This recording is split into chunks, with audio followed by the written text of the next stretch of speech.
இன்றைக்கி சனிக்கிழமை ஸ்கூல் லீவுங்கிறதுனால எந்திரிச்ச உடனே க்ளீனிங் ஒர்க் ஸ்டார்ட் பண்ணியாச்சு. இது மிஷினில் போட்டு விட்டா ஓடிடுன்னு சொல்லிட்டு வீடெல்லாம் வலிக்கணும். அதனால் சோபா கவரு எல்லாமே எடுத்து மிஷினில் போட்டேன். மிஷினில் போட்டு ஓடிட்டுருக்கிற கேப்பில் வந்து மாவெல்லாம் எடுத்து வச்சுட்டு போயிட்டு கம்பளி ஊற வச்சிடலாம் அப்படின்னு சொல்லிட்டு இதை சோப் தண்ணியில் ஊற வச்சுட்டேன். ஏன்னா இது வந்து மிஷினில் போட முடியாது. அதனால் ஊற வச்சுட்டு அதை வந்து அலசி கல் மேலே வச்சுட்டு வந்துட்டேன். அது தண்ணியெலாம் வடிஞ்சிட்ருக்கோம். வந்து இட்லி சட்னி செஞ்சு சாப்பிட்டு போய் அதெல்லாம் எடுத்து காய வச்சுட்டு மறுபடியும் கம்பளி வந்து மிஷினில் போட்டாச்சு. இது வந்து ட்ரையருக்காக போட்டிருக்கிறேன். இது வந்து அலசி நான் வந்து எல்லாம் வச்சுட்டேன். ட்ரை மட்டும் பண்ணி கொடுத்துரும்.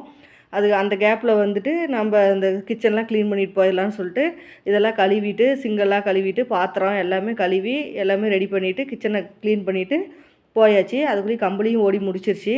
அதையும் எடுத்து காய வச்சுட்டு மறுபடியும் அடுத்த ரவுண்டு பெட்ஷீட்டு தலைகாணி வர இதெல்லாம் ஒரு ரவுண்ட் போட்டுவிட்டு வந்து வீடெல்லாம் இப்போ வலிச்சுட்டு வெளியெல்லாம் கழுவிட்டு குளிச்சாச்சு.